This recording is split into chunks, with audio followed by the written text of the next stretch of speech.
അപ്പോൾ നമ്മൾ ഇന്ന് നമ്മുടെ ഫസ്റ്റ് മൊഡ്യൂളാണ്, അതായത് ഇൻട്രൊഡക്ഷൻ ടു കമ്പ്യൂട്ടർ ആണ് നോക്കാൻ പോണത്. അപ്പോൾ എന്താണ് കമ്പ്യൂട്ടർ? എന്താണ് കമ്പ്യൂട്ടർ? അതൊരു അഡ്വാൻസ്ഡ് ഇലക്ട്രോണിക് ഡിവൈസ് ആണ്. എന്ത് ഡിവൈസ് ആണ്? Advanced electronic device. ആരാ കണ്ടുപിടിച്ചേക്കുന്നത്?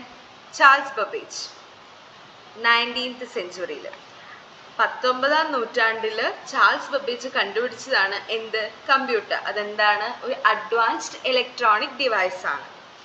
അതെന്ത് ചെയ്യും? It takes input data from input devices. Input ഡിവൈസസിൽ നിന്നും ഇൻപുട്ട് ഡാറ്റ എടുക്കും. എന്നിട്ട് എന്ത് ചെയ്യും? അതിനെ സ്റ്റോർ ചെയ്യും. Stores the data. സ്റ്റോർ ചെയ്ത ഡാറ്റയെ എന്ത് ചെയ്യും? പ്രോസസ്സ് ചെയ്യും. പ്രോസസ്സ് ചെയ്യാന്ന് പറഞ്ഞാൽ ഔട്ട്പുട്ടിലേക്ക് കൺവേർട്ട് ചെയ്യുന്ന കാര്യങ്ങൾ നടക്കുകയാണ്. അങ്ങനെ പ്രോസസ്സ് ചെയ്യും. പ്രോസസ്സ് ചെയ്ത് കഴിഞ്ഞാൽ എന്താവും? നമുക്ക് എന്താണോ വേണ്ടത് ആ സ്ഥാനത്തിലേക്ക് മാറും. അതായത് നമ്മൾക്ക് വേണ്ട ഔട്ട്പുട്ടായിട്ട് അത് കിട്ടും. ഇനി കമ്പ്യൂട്ടറിന്റെ ഹിസ്റ്ററിയാണ് നോക്കുന്നത്. അതിൽ ഫസ്റ്റ് വൺ ആണ് എന്ത്? അബാക്കസ്. അബാക്കസ് ഇൻട്രൊഡ്യൂസ് ചെയ്താരാ? മെസപ്പൊട്ടോമിയൻസ് ആണ് അബാക്കസ് ഇൻട്രൊഡ്യൂസ് ചെയ്തിരിക്കുന്നത്. ഇതെന്താണ്? ഇതിനെ നമ്മൾ കാൽക്കുലേറ്റിംഗ് ബോർഡ് അല്ലെങ്കിൽ ഫ്രെയിം എന്ന് പറയും. എന്തെന്ന് പറയും? കാൽക്കുലേറ്റിംഗ് ബോർഡ് ഓർ ഫ്രെയിം എന്ന് പറയും. ഇതിനെയാണ് നമ്മൾ ഫസ്റ്റ് കമ്പ്യൂട്ടർ ആയിട്ട് കൺസിഡർ ചെയ്യുന്നത്. എന്തിനു വേണ്ടിയിട്ട്? ബേസിക് അരിത്തമെറ്റിക്കൽ ഓപ്പറേഷൻസ്, അതായത് കൂട്ടാനും കുറയ്ക്കാനും വേണ്ടി മാത്രമായിട്ടുള്ള സാധനമാണിത്. ഇതെങ്ങനെ? ഇലക്ട്രോണിക് ഡിവൈസ് ഒന്നുമല്ല.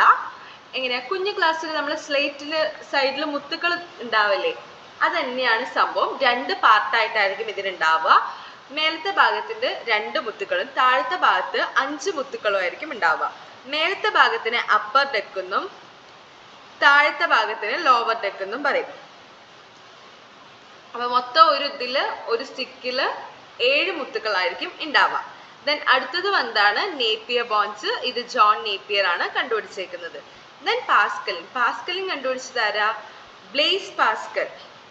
ബ്ലേസ് പാസ്കൽ ആണ് പാസ്കലിൻ കണ്ടുപിടിച്ചത്. അങ്ങേര് എന്താ? ഫ്രഞ്ച് മാത്തമെറ്റീഷ്യൻ ആയിരുന്നു. ബ്ലേസ് പാസ്കൽ ആണ് പാസ്കലിൻ കണ്ടുപിടിച്ചത്. അപ്പൊ പാസ്കലിൻ കണ്ടുപിടിച്ചത് ബ്ലേസ് പാസ്കൽ. ആരായിരുന്നു അദ്ദേഹം? ഒരു ഫ്രഞ്ച് മാത്തമെറ്റീഷ്യൻ ആണ്. ഇതും അരിത്തമെറ്റിക് ഓപ്പറേഷൻസ് പെർഫോം ചെയ്യാൻ വേണ്ടിയിട്ടാണ്. ഇനി അടുത്തതാണ് ലെബനിക്സ് കാൽക്കുലേറ്റർ. ഇത് കണ്ടുപിടിച്ചേക്കുന്നത് ഗോട്ട്ഫ്രെഡ് വിൽഹം വോൺ ലെബനിക്സ്. ഇത് കണ്ടുപിടിച്ചേക്കുന്നത് ഗോട്ട്ഫ്രെഡ് വിൽഹം വോൺ ലെബനിക്സ്.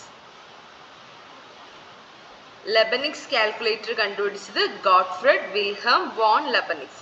അങ്ങേര് ഒരു ജർമ്മൻ മാത്തമെറ്റീഷ്യനും അതേപോലെ ഫിലോസഫറുമാണ്. എന്താണ്? German mathematician and philosopher. ഇനി അടുത്തതാണ് ജാക്വേർഡ് ലൂം. ജാക്വേർഡ് ലൂം കണ്ടുപിടിച്ചത് ജോൺ മേരി ജാക്വേർഡ്, 1801. പക്ഷെ ഇത്ര നേരം പറഞ്ഞ സാധനങ്ങളൊക്കെ കൂട്ടാനും കുറയ്ക്കാനും വേണ്ടിയിട്ടായിരുന്നു. പക്ഷെ ഇത് അതിനല്ല. ഇതെന്തിനാണ്? ടെക്സ്റ്റൈൽസിൽ യൂസ് ചെയ്യാൻ വേണ്ടിയിട്ടാണ്. അതായത് കോംപ്ലക്സ് ആയിട്ടുള്ള പാറ്റേൺസ് കിട്ടാൻ വേണ്ടിയിട്ട്. ഇതില് അതായത് ഈ കോംപ്ലക്സ് ആയിട്ടുള്ള പാറ്റേൺ, ഇപ്പൊ ഫോർ എക്സാമ്പിൾ ഒരു ബട്ടർഫ്ലൈ ആണ് നമ്മൾക്ക് ഡിസൈൻ ആയിട്ട് വേണ്ടതെന്ന് വെച്ച് കഴിഞ്ഞാൽ ആ ബട്ടർഫ്ലൈ ഡിസൈൻ എന്ത് ചെയ്യും? ആ ഒരു ഇതിൽ സ്റ്റോർ ചെയ്ത് വെച്ചിട്ടുണ്ടാവും. അപ്പൊ ഈ ബട്ടർഫ്ലൈയുടെ ഡിസൈൻ എന്ത് ചെയ്യും? അതിൽ സ്റ്റോർ ചെയ്ത് വെച്ചിട്ടുണ്ടാവും. ആ ഡിസൈനെയാണ് നമ്മൾ പ്രോഗ്രാം എന്ന് പറയുന്നത്. അപ്പൊ ആ ബട്ടർഫ്ലൈയുടെ ഡിസൈൻ എന്തിലാ അവിടെ പ്രോഗ്രാംസ് സ്റ്റോർ ചെയ്യുന്ന പഞ്ചിഡ് കാർഡ്സിൽ. സോ ആ ബട്ടർഫ്ലൈയുടെ ഡിസൈൻ എന്തിൽ പഞ്ചിഡ് കാർഡ്സിൽ സ്റ്റോർ ചെയ്ത് വെച്ചിട്ടുണ്ടാവും. അപ്പൊ ഈ സാധനം ഇട്ട് കൊടുത്തു കഴിഞ്ഞാൽ നമുക്ക് എന്ത് ചെയ്യും? ഡിസൈൻ വരും. പക്ഷെ ഇത് വെറുതെ അങ്ങനെ വെച്ചു കൊടുത്താൽ വരില്ല. ഒരു ആള് കൂടെ നിന്ന് അത് ചെയ്യണം. കംപ്ലീറ്റ് ഓട്ടോമാറ്റിക് അല്ല. പിന്നെ എന്തായി? കുറച്ച് കഴിഞ്ഞപ്പോൾ ഈ ഒരു മെത്തേഡ്, ഈ പഞ്ചിഡ് കാർഡ് യൂസ് ചെയ്തിട്ടുള്ള മെത്തേഡ് നമ്മുടെ ചാൾസ് ബബേജ് ഇവിടുന്ന് അഡോപ്റ്റ് ചെയ്തെടുത്തു. അങ്ങനെ അങ്ങേര് ഡിഫറൻസ് എഞ്ചിനും അനലിറ്റിക്കൽ എഞ്ചിനും ഒക്കെ കണ്ടുപിടിച്ച്. ഈ ഡിഫറൻസ് എഞ്ചിൻ 1822 ചാൾസ് ബബേജ് ആണ് കണ്ടുപിടിച്ചിരിക്കുന്നത്. ഇത് ഓട്ടോമാറ്റിക് ആണ്, അതായത് മനുഷ്യന്മാരുടെ സഹായം വേണ്ട, ഓട്ടോമാറ്റിക് ആയിട്ട് അരിത്തമെറ്റിക് ഓപ്പറേഷൻസ് ചെയ്യും. ഓട്ടോമാറ്റിക് ആയിട്ട് അരിത്തമെറ്റിക് ഓപ്പറേഷൻസ് ചെയ്യും. അതുപോലെ റിസൾട്ടും ഓട്ടോമാറ്റിക്കലായിട്ട് വരും.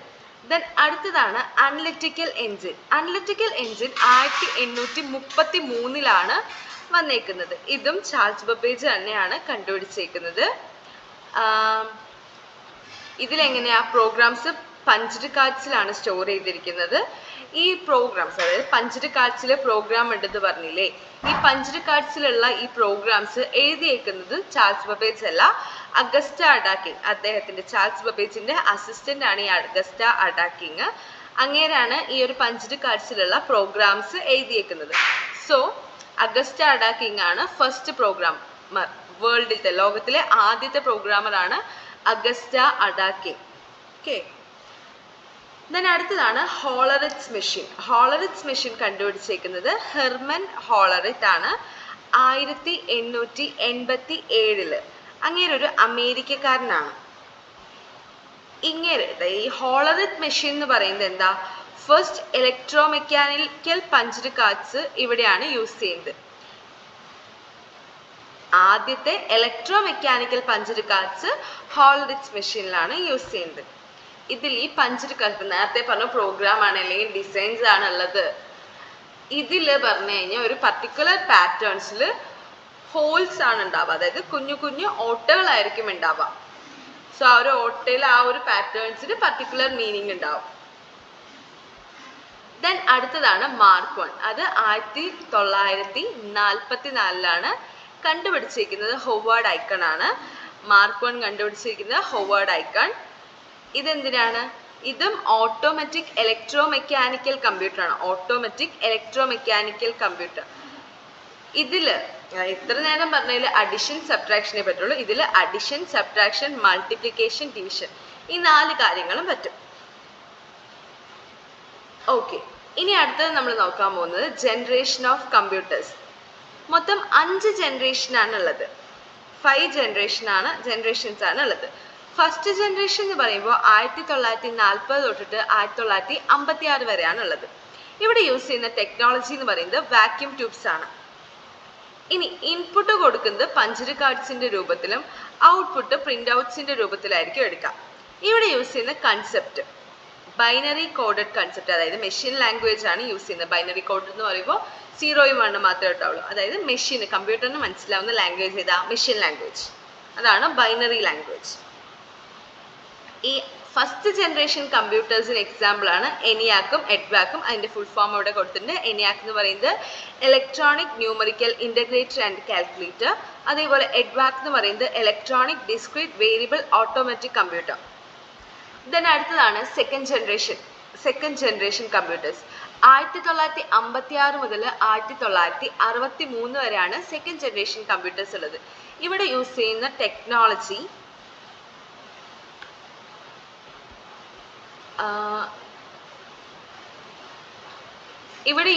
Technology transistor ടെക്നോളജിയാണ്. ഇനി ഫസ്റ്റ് ജനറേഷൻ, ഇപ്പൊ ആദ്യമായിട്ട് ഉണ്ടാക്കിയ കമ്പ്യൂട്ടർ എന്ന് പറയുന്നത് നമ്മുടെ ഇപ്പോഴത്തെ കമ്പ്യൂട്ടർ പോലെ ഒന്നല്ല, ഭയങ്കര സൈസ് ആണ്. ചിലപ്പോൾ ഒരു കമ്പ്യൂട്ടർ ഒരു റൂം അല്ലെങ്കിൽ ഒരു ഹാളിലൊക്കെ ആയിരിക്കും ഉണ്ടാവുക. അപ്പൊ സെക്കൻഡ് ജനറേഷൻ ആയപ്പോൾ എന്താ, ഫസ്റ്റ് ജനറേഷനേക്കാളും കുറച്ചുകൂടി ചെറുതായി. അതേപോലെ ഫസ്റ്റ് ജനറേഷനേക്കാളും കുറച്ചുകൂടി കാര്യക്ഷമത കൂടി, അതായത് എഫിഷ്യൻസി കൂടി. അതായത് കുറവ് സമയം കൊണ്ട് കൂടുതൽ കാര്യങ്ങൾ ചെയ്യാൻ തുടങ്ങി. ഇനി ഇത് ലോ ലെവൽ പ്രോഗ്രാമിംഗ് ലാംഗ്വേജിലാണ് വർക്ക് ചെയ്യുന്നത്, അതായത് അസംബ്ലി ലാംഗ്വേജിലൊക്കെയാണ് വർക്ക് ചെയ്യുന്നത്. ഇനി ഈ സെക്കൻഡ് ജനറേഷൻ കമ്പ്യൂട്ടറിന്റെ എക്സാമ്പിൾ ആണ് IBM 1401-ഉം Honeywell 400-ഉം. ഇനി തേർഡ് ജനറേഷൻ കമ്പ്യൂട്ടേഴ്സ് എന്ന് പറയുമ്പോൾ 1964 തൊട്ടിട്ട് 1971 വരെയാണ്. ഈ ഒരു 1964 തൊട്ട് 1971 വരെയാണ് എന്തുള്ളത്, തേർഡ് ജനറേഷൻ. ഇവിടെ യൂസ് ചെയ്യുന്ന ടെക്നോളജി എന്ന് പറയുന്നത് IC, ഇന്റഗ്രേറ്റഡ് സർക്യൂട്ട് ടെക്നോളജിയാണ് യൂസ് ചെയ്യുന്നത്. Integrated circuit technology.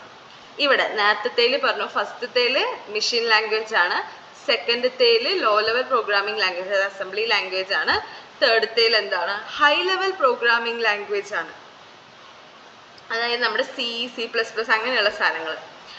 ഇപ്പോൾ തേർഡ് ജനറേഷൻ ആയപ്പോൾ കൊമേഴ്ഷ്യൽ യൂസിന് പറ്റി തുടങ്ങി. തേർഡ് ജനറേഷൻ കമ്പ്യൂട്ടറിന്റെ എക്സാമ്പിൾ ആണ് IBM 360-ഉം Honeywell 6000-ഉം. ഇനി ഫോർത്ത് ജനറേഷൻ എന്ന് പറയുമ്പോൾ 1972 തൊട്ട് 2010 വരെയാണുള്ളത്. ഇവിടെ നമ്മൾ യൂസ് ചെയ്യുന്ന ടെക്നോളജി മൈക്രോ പ്രൊസസ്സർ ടെക്നോളജിയാണ്. ഇപ്പം എന്തായി, കമ്പാരിറ്റീവ്ലി ചെറുതായി, എവിടെ വേണമെങ്കിലും നമുക്ക് കൊണ്ടുപോകാൻ പറ്റുന്ന രീതിയിലായി. സ്പീഡ് കൂടുതലാണ്, അക്യുറസി കൂടുതലാണ്, അതായത് തെറ്റ് വരാനുള്ള ചാൻസ് കുറവാണ്. പിന്നെ ഫസ്റ്റത്തെയൊക്കെ വളരെ വലുതായതുകൊണ്ട് ഹീറ്റും റേഡിയേഷനും ഒക്കെ കൂടുതലായിരുന്നു. ഇത് സൈസ് ചെറുതായതുകൊണ്ട് തന്നെ ഹീറ്റും അതേപോലെ റേഡിയേഷനും ഒക്കെ കുറവാണ്. ഇനി ഫിഫ്ത്ത് ജനറേഷൻ എന്ന് പറയുമ്പോൾ ആർട്ടിഫിഷ്യൽ ഇൻ്റലിജൻസിനെ ബേസ് ചെയ്തിട്ടാണ് വർക്ക് ചെയ്യുന്നത്. ഇവിടെ ഈ ഫിഫ്ത്ത് ജനറേഷനിൽ വരുന്ന പോപ്പുലർ ടെക്നോളജി, അഡ്വാൻസ്ഡ് ടെക്നോളജീസ് ആണ് artificial intelligence, quantum computations, nano technology, അതേപോലെ തന്നെ പാരലൽ പ്രോസസ്സിംഗ്. അതായത് ഈ ഫിഫ്ത്ത് ജനറേഷൻ ആയപ്പോൾ എന്ത് പറ്റി, നമുക്ക് മെഷീൻസ്, അതായത് റോബോട്ട്സ് അല്ലെങ്കിൽ മെഷീൻസിനെയൊക്കെ ക്രിയേറ്റ് ചെയ്യാനായിട്ട് പറ്റി തുടങ്ങി.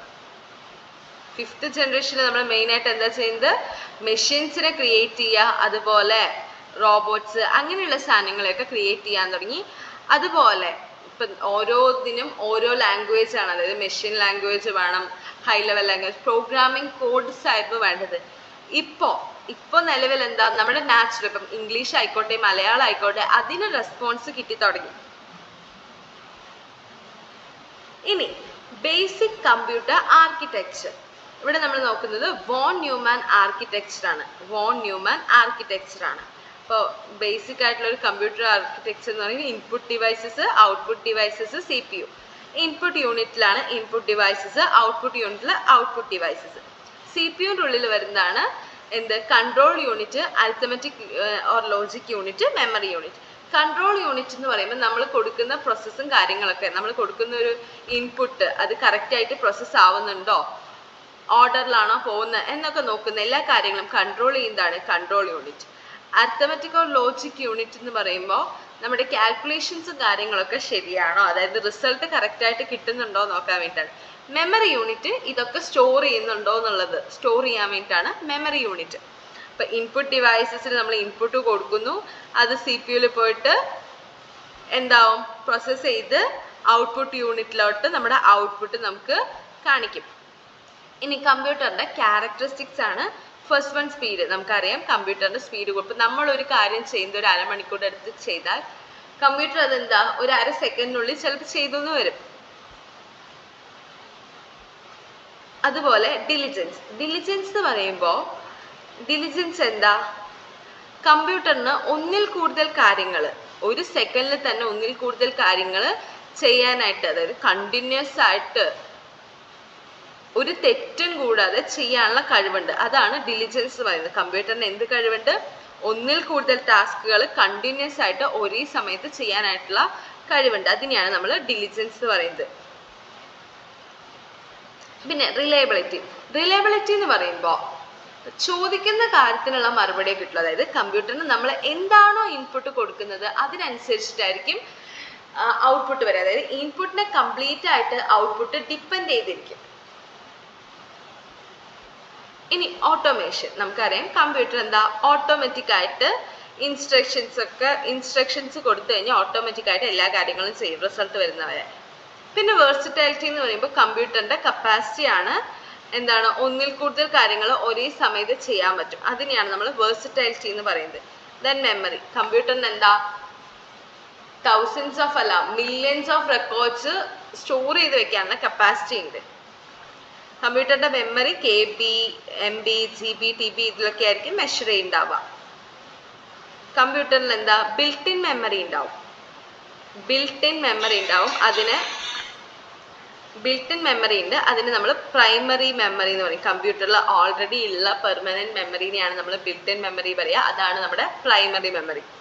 ദെൻ അക്യുറസി എന്ന് പറയുമ്പോൾ എന്താ തെറ്റ് വരാനുള്ള ചാൻസ് കുറവായിരിക്കും. ഇനി കമ്പ്യൂട്ടറിൻ്റെ ആപ്ലിക്കേഷൻസ് എവിടെയൊക്കെയാണ്, മെഡിക്കൽ ഫീൽഡിൽ അപ്ലൈ ചെയ്യുന്നുണ്ട്. മെഡിക്കൽ ഫീൽഡിൽ എന്താ പേഷ്യൻസിൻ്റെ ഡീറ്റെയിൽസ്, ഡോക്ടേഴ്സിൻ്റെ ഡീറ്റെയിൽസ്, സാലറി ഡീറ്റെയിൽസ് അങ്ങനെയുള്ള കാര്യങ്ങൾക്കൊക്കെ വേണ്ടിയിട്ട്, ഇപ്പോൾ എക്സ്റേ എടുക്കാൻ വേണ്ടിയിട്ട് അങ്ങനെയുള്ള കാര്യങ്ങളൊക്കെ. എൻ്റർടൈൻമെൻറ്റ്. നമ്മളിപ്പോൾ എന്താ മൂവീസൊക്കെ ഡൗൺലോഡ് ചെയ്ത് കാണുന്നവരല്ലേ, മിക്കവാറും ലാപ്പ് ഫോണിലൊക്കെ അല്ലേ ചെയ്യുന്നത്. പിന്നെ ഇൻഡസ്ട്രി എന്ന് പറയുമ്പോൾ എന്താ വലിയ IT കമ്പനികളായിക്കോട്ടെ, നോർമൽ എന്ത് കമ്പനികളായിക്കോട്ടെ, എല്ലാവരുടെയും ഇപ്പം എന്താ ഒരു കമ്പ്യൂട്ടറെങ്കിലും എന്തായാലും ഉണ്ടാവല്ലേ. എഡ്യൂക്കേഷൻ സെക്ടർ, നമ്മുടെ ലാബിന് എന്തായാലും കമ്പ്യൂട്ടർ വേണം. പിന്നെ ഗവൺമെൻറ് സെക്ടർ, കമ്പ്യൂട്ടറാണ് കമ്മ്യൂണിക്കേഷൻ. മെയിനായിട്ട് കമ്മ്യൂണിക്കേഷൻ എങ്ങനെയാണ് നടക്കുന്നത്, കോളാണോ അല്ല, ഇമെയിലിലൂടെ ആയിരിക്കും മെയിനായിട്ട് കമ്മ്യൂണിക്കേഷൻ നടക്കുക.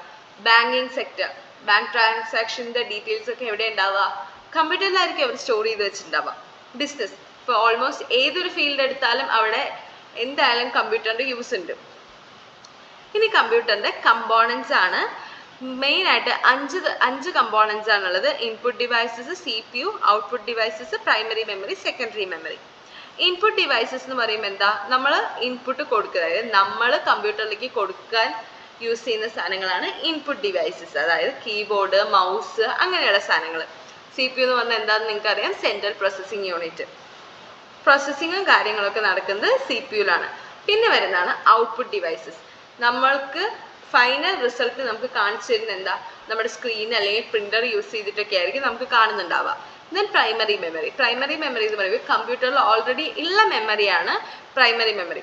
ഇനി സെക്കൻഡറി മെമ്മറി. ഈ പ്രൈമറി മെമ്മറിയിലുള്ള സാധനം നമുക്ക് വേറെ, സെക്കൻഡറി മെമ്മറി എന്ന് പറയുമ്പോൾ പ്രൈമറി മെമ്മറിയിൽ സ്ഥലം തികയാണ്ട് വരുമ്പോഴും അല്ലെങ്കിൽ നമുക്ക് വേറെ ഇതിലേക്ക് കോപ്പി ചെയ്യണം എന്നൊക്കെ പറയുമ്പോൾ നമ്മൾ എന്ത് ചെയ്യും? സെക്കൻഡറി മെമ്മറി, ഹാർഡ് ഡിസ്ക് അല്ലെങ്കിൽ പെൻ ഡ്രൈവ് ഒക്കെ വെച്ചിട്ട് സെക്കൻഡറി മെമ്മറി യൂസ് ചെയ്യും. അതേ കാര്യങ്ങളാണ് പറയുന്നത്. ഇൻപുട്ടിംഗ് എന്ന് പറഞ്ഞാൽ എന്താ? Process of entering a data into computer. ഒരു കമ്പ്യൂട്ടറിൻ്റെ ഉള്ളിലേക്ക് ഡാറ്റ കൊടുക്കുന്നതിനെയാണ് നമ്മൾ ഇൻപുട്ട് എന്ന് പറയുന്നത്. അതിന് ഹെൽപ്പ് ചെയ്യുന്നത് ഇൻപുട്ട് ഡിവൈസസ്. സ്റ്റോറിംഗ് എന്ന് പറയുമ്പോൾ കമ്പ്യൂട്ടറിന് പ്രൈമറി മെമ്മറി ഉണ്ട്, സെക്കൻഡറി മെമ്മറി ഉണ്ട്. അപ്പോൾ നമ്മുടെ ഇൻപുട്ട് ഞാൻ കൊടുത്തു, ഈ കൊടുത്ത ഇൻപുട്ട് എന്ത് ചെയ്യും? സ്റ്റോർ ചെയ്യും. സ്റ്റോർ ചെയ്തതിന് ശേഷമാണ് പ്രോസസ്സ് ചെയ്യുക. പ്രോസസ്സ് ചെയ്ത് കഴിഞ്ഞ് ഈ ഔട്ട്പുട്ട് ഉണ്ടായി കഴിയുമ്പോൾ ഔട്ട്പുട്ടും സ്റ്റോർ ചെയ്യും. എന്നിട്ടാണ് ഔട്ട്പുട്ട് നമുക്ക് വരിക. ഇനി പ്രോസസ്സിംഗ് എന്ന് പറയുമ്പോൾ എന്താ? നമ്മൾ കൊടുക്കുന്ന സാധനത്തിനെ നമുക്ക് ആവശ്യമുള്ള സാധനമായിട്ട് മാറ്റുക. അതായത് നമ്മൾ കൊടുക്കുന്ന ഡാറ്റേനെ ഒരു നമുക്ക് വേണ്ട ആവശ്യമുള്ള യൂസ്ഫുൾ ഇൻഫർമേഷൻ ആയിട്ട് മാറ്റുക. ഇത് മെയിനായിട്ട് ചെയ്യുന്നതാരാ? CPU ആണ് ചെയ്യുന്നത്. ഇനി ഔട്ട്പുട്ടിംഗ് എന്ന് പറഞ്ഞു കഴിഞ്ഞാൽ ആ ഫൈനൽ റിസൾട്ട് നമുക്ക് കാണിച്ചു തരുന്നതിനാണ് ഔട്ട്പുട്ടിംഗ് എന്ന് പറയുന്നത്. മെയിനായിട്ട് സ്ക്രീനിലൂടെ അല്ലെങ്കിൽ പ്രിന്റർ അല്ലെങ്കിൽ സ്പീക്കേഴ്സ്. ഓക്കെ. കൺട്രോളിംഗ് എന്ന് പറയുമ്പോൾ കൺട്രോൾ യൂണിറ്റ് ആണ് ചെയ്യുന്നത്. എല്ലാ ഓപ്പറേഷൻസും കറക്റ്റ് ആയിട്ടാണോ നടക്കുന്നത് നോക്കുന്നതാണ് കൺട്രോൾ യൂണിറ്റിന്റെ പറ്റി. ഇനി എന്തൊക്കെയാണ് ഇൻപുട്ട് ഡിവൈസസ് നോക്കാം. ഇൻപുട്ട് ഡിവൈസസ് എന്ന് പറയുമ്പോൾ ഫസ്റ്റ് വൺ നോക്കുന്നത് കീബോർഡാണ്. കീബോർഡ് എന്താ? നമ്മൾ കീസ് പ്രസ് ചെയ്തിട്ടാണ് ഡാറ്റ എൻ്റർ ചെയ്ത് കൊടുക്കുക. മൗസ് എന്ന് പറയുമ്പോൾ എന്താ? അതൊരു പോയിന്റിംഗ് ഡിവൈസ് ആണ്. അതിന് റൈറ്റ് ബട്ടൺ ഉണ്ടാവും, ലെഫ്റ്റ് ബട്ടൺ ഉണ്ടാവും, ഒരു സ്ക്രോൾ വീലും ഉണ്ടാവും. കണ്ടുപിടിച്ചിരിക്കുന്നത് ഡൗഗ്ലസ് സി എംഗൽബർട്ട് 1963, 1963 കണ്ടുപിടിച്ചേക്കുന്നത്. ഇനി അടുത്തതാണ് സ്കാനർ. സ്കാനർ എന്ന് പറയുമ്പോൾ നമ്മളിപ്പോൾ ഒരു PDF അല്ലെങ്കിൽ എൻ്റെ ഒരു ബുക്കിൻ്റെ ഒരു പേജ് അല്ലെങ്കിൽ ഒരു ഇമേജ് അതൊക്കെ കമ്പ്യൂട്ടറിൻ്റെ ഉള്ളിലേക്ക് കയറ്റാൻ വേണ്ടിയിട്ടാണ്.